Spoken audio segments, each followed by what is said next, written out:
സ്ലീവിൻ്റെ മുകളിൽ നിന്നും താഴേക്ക് ഇതുപോലെ 3.5 ഇഞ്ച് അടയാളപ്പെടുത്തുക. കൈവണ്ണം 7ഉം 1.5 ഇഞ്ച് തയ്യൽ തുമ്പും അടയാളപ്പെടുത്തുക. അതിനുശേഷം ഇതുപോലെ ഒരു സ്ട്രെയിറ്റ് ലൈൻ വരയ്ക്കുക. ഇങ്ങനെ വരച്ചതിൻ്റെ മുകളിലേക്ക് ടേപ്പ് വെച്ചതിന് ശേഷം ഇതുപോലെ അടയാളപ്പെടുത്തി കൊടുക്കുക. ഈ സ്ട്രെയിറ്റ് ലൈനിൻ്റെ മിഡ് പോയിൻ്റാണ് കണ്ടിരിക്കുന്നത്. അതിൻ്റെ മുകളിലും താഴെയും വീണ്ടും മിഡ് പോയിൻ്റ് കണ്ടതിന് ശേഷം ആദ്യത്തെ 2 പോയിൻറ്റിനും പുറത്തേക്ക് അരയിഞ്ച് അടയാളപ്പെടുത്തുക. മൂന്നാമത്തെ പോയിൻറ്റിൻ്റെ അകത്ത് വശത്തേക്ക് അരയിഞ്ച് അടയാളപ്പെടുത്തുക.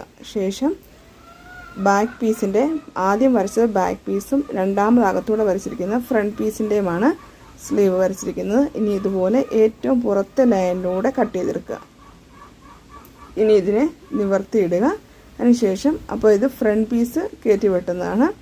2 പീസ് മാത്രം ആണ് എടുക്കുന്നത്. ആയിട്ട് ഇതുപോലെ കട്ട് ചെയ്ത് കൊടുക്കുക. ശേഷം ഫ്രണ്ട് പീസ് ഇതുപോലെ ഒന്ന് മാർക്കിങ് കൊടുക്കുക. തയ്ക്കുമ്പോൾ ഫ്രണ്ട്